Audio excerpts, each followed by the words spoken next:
Oh, yeah. Come say hello. Hello, BTTs. And everybody girl.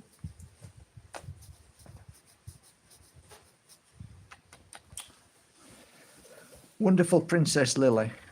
What a beautiful friend to have around. Kind and caring and loving. If you've never had a dog before, well, it's like having a child that never grows up. So you have to take care of them all the time, think about them all the time. But you know, the love that you get back from them is incredible. I'm trying to get this closer so it's not as getting as much wind, or maybe you will. Difficult giving a talk when it's so windy. Why this table is so heavy?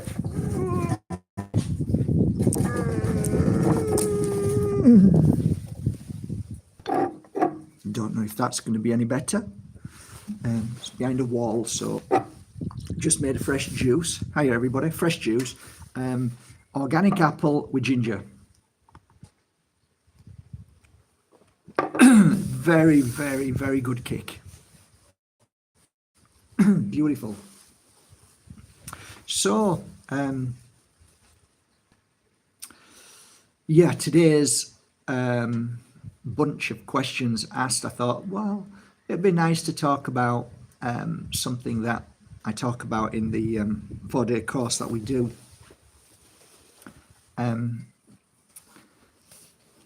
So, have you ever heard of this phenomena called physical venting? Physical venting is where the body clears deep-rooted issues, but they come up with they come out of your body in physical ways. So I noticed this phenomena over the years. Is it rare? I guess it is, really. I guess so. But it's still a phenomena, and I had messages over the past couple of years, and I've tried to talk about it a little bit and explain why. I don't have all the answers, but it's something that should be discussed, I think, in the healing world.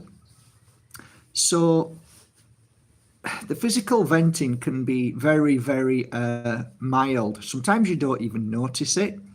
And so what does it all mean? So we're born, we grow up with suffering, most of us, one form or another, whether it's physical, mental or emotional. And through that period of time, there are, in many of us, built up energy, and it's, let's say, dark, heavy, and at times can create the physical manifestation of cancers, long-term illness, physical problems, and so many things, you know. So there is it's not really discussed, but it should be. I think my mum died back then. There wasn't really poisons back then, but there was cancers coming up more and more, and you know, you can quite easily, you know, laugh at what I'm saying and say, yeah, of course, since the smallpox vaccines came out, then cancers started becoming a thing. Definitely agree with that. But I'm talking about, let's say, I'll give you a for instance. There was a group of 6 people who came to the Pure Energy Healing Academy, and they all started the healing work. The first day we explain what all the tools are, what the incenses, the oils, the crystals, the spiritual tools we use.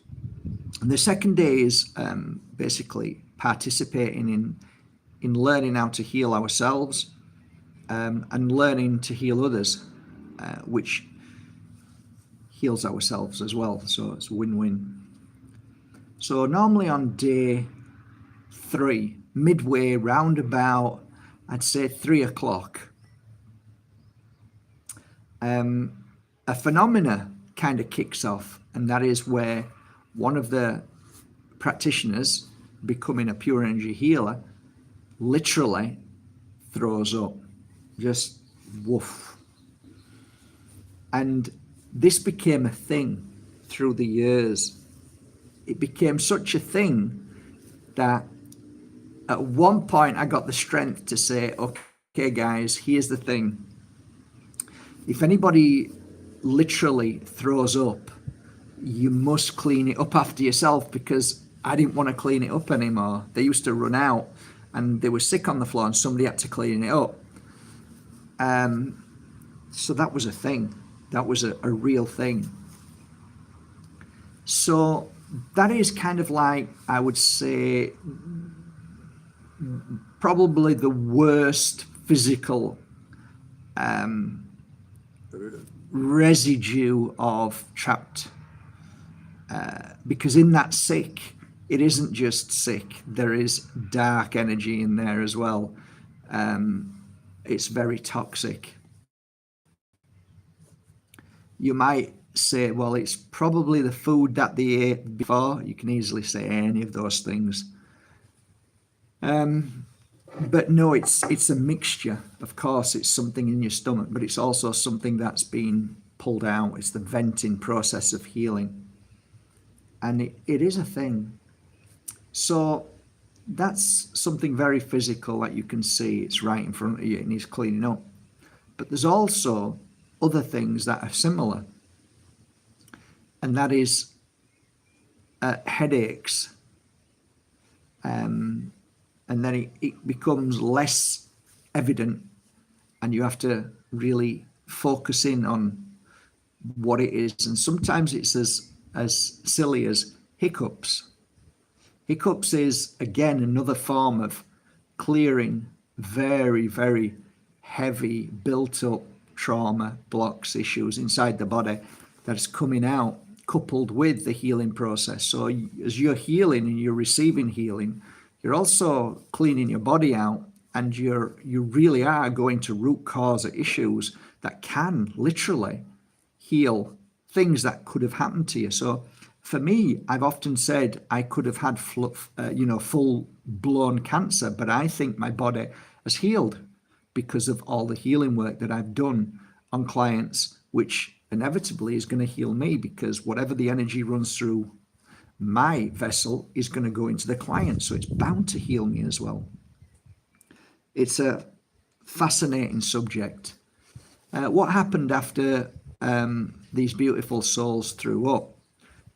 It's a little bit like going through the process of detoxification, which people would call flu, or just feeling low immune.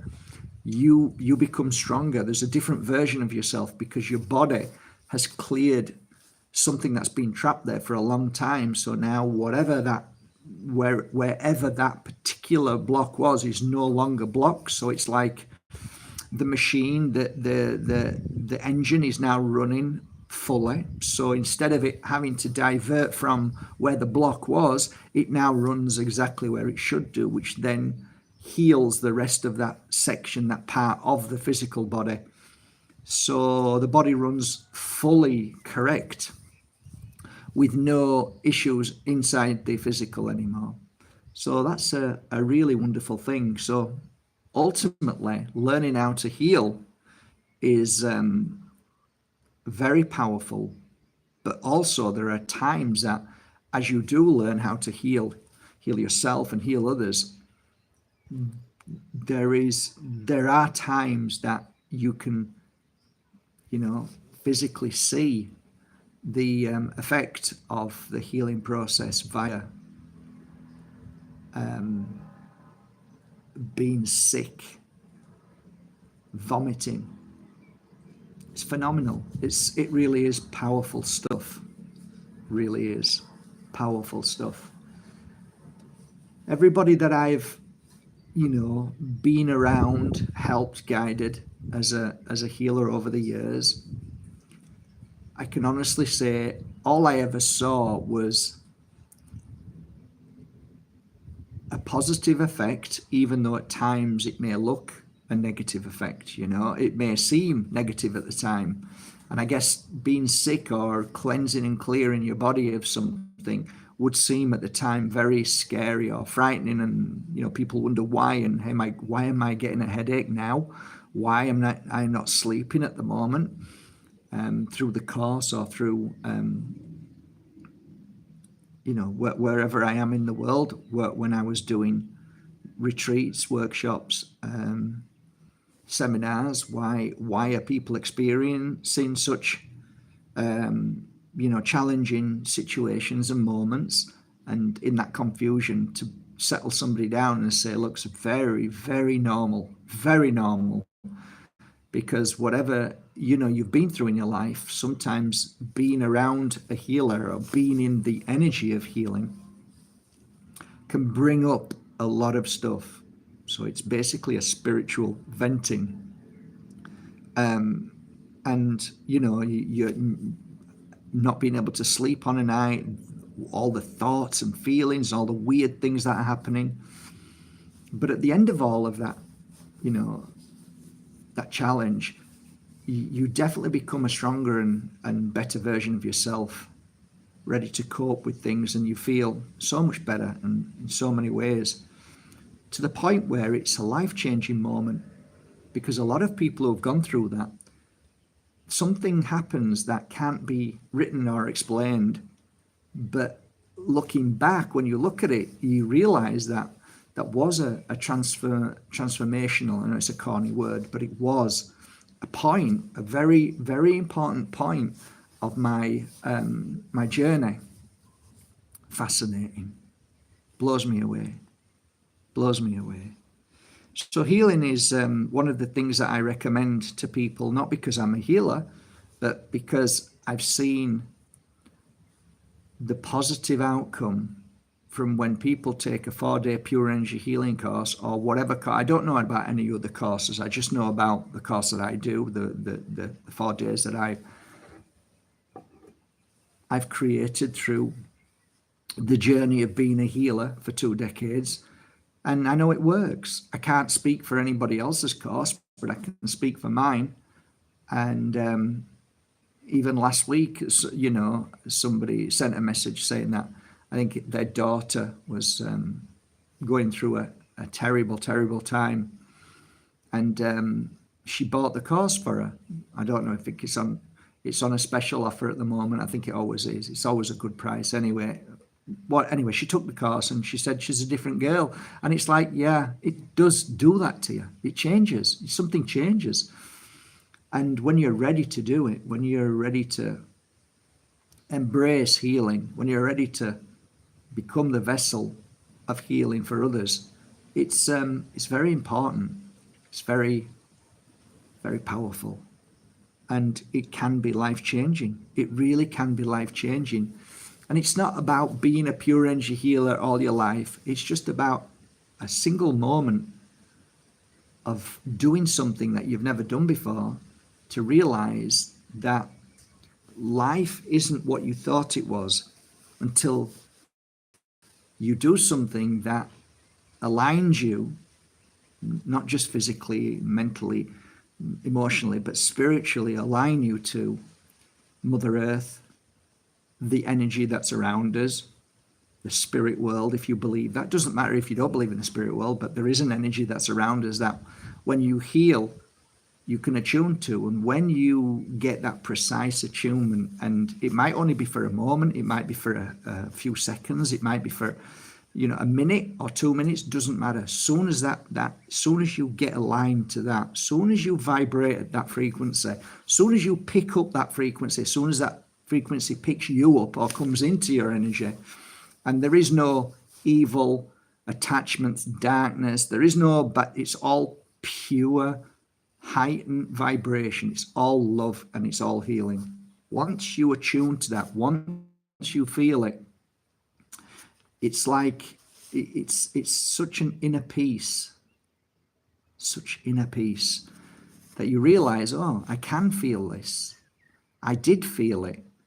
And from that moment on, you've always got that measuring stick to how you should feel through the week, how life should feel every day. And you might not feel like that every day, but at least you know you can attune to it. And like everything in life, if you want a good body, you have to work at it. If you want a good mind, you have to work at it. And if you want a good soul and spirit, you have to work at that too. The connection is what we work towards, the frequency, because everything is vibration. If you can vibrate at the sound of healing, if you can vibrate at the sound of love, if you can vibrate at the sound of kindness, if you can vibrate at the sound of creativity, you will feel the inner peace and that very beautiful connection of healing. That's really how it works. So it is a phenomenon, and it's real. Fascinating subject, really is.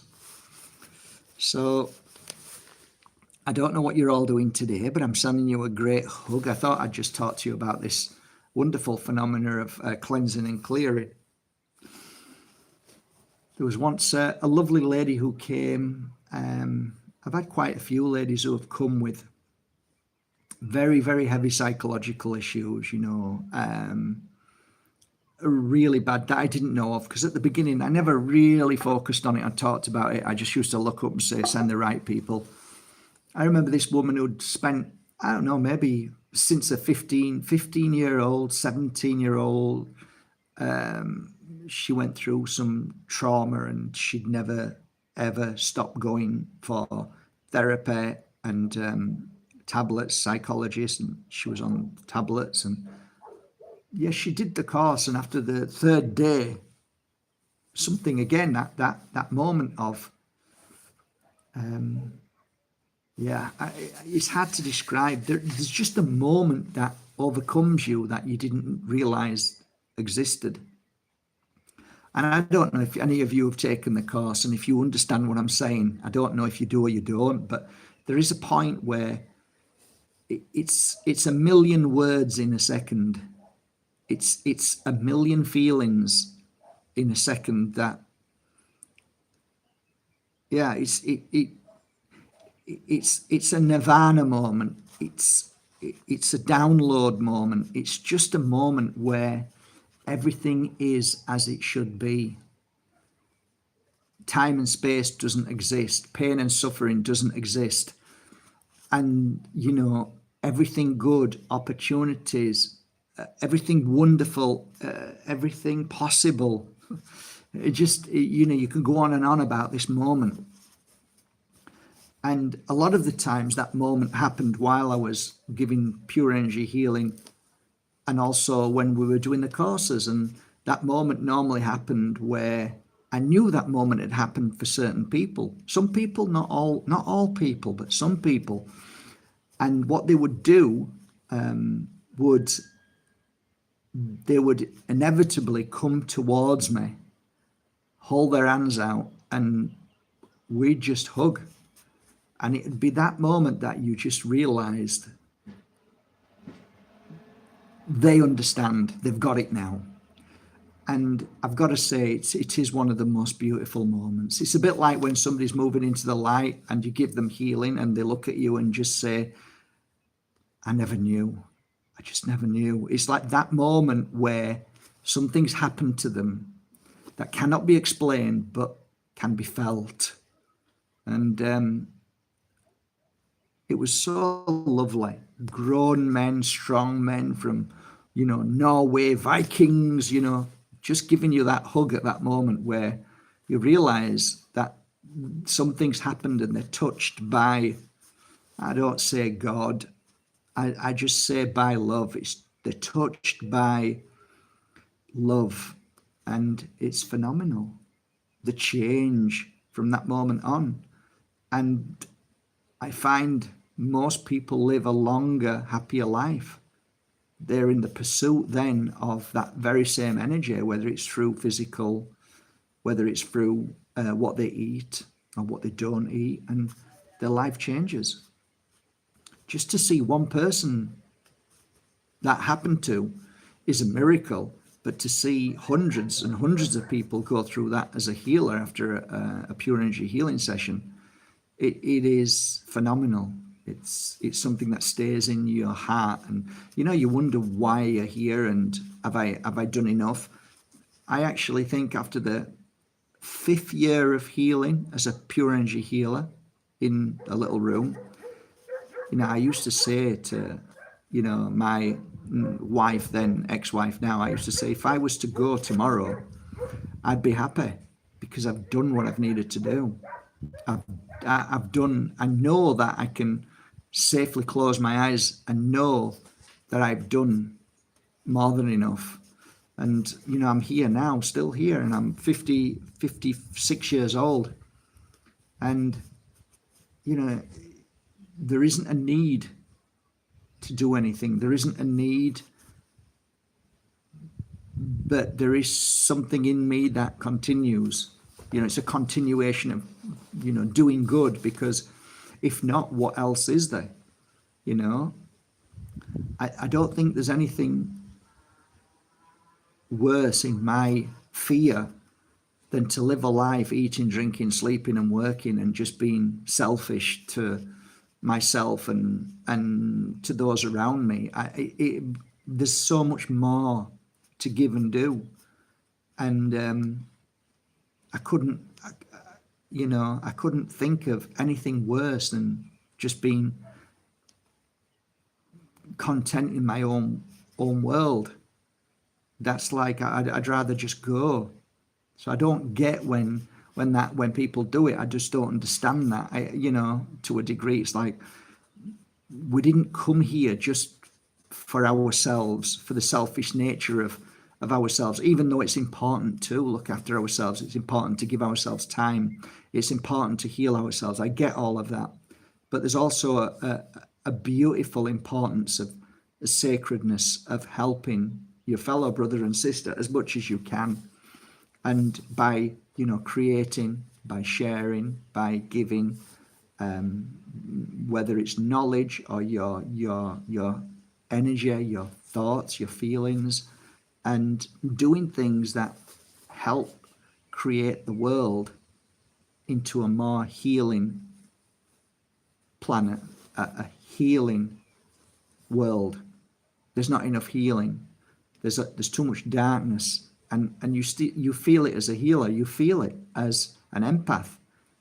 Although I can create a bubble, absolutely I can create a bubble. Very easy. I can create my own illusion by ignoring everything. Absolutely I can do that. No problem. I could do that tomorrow.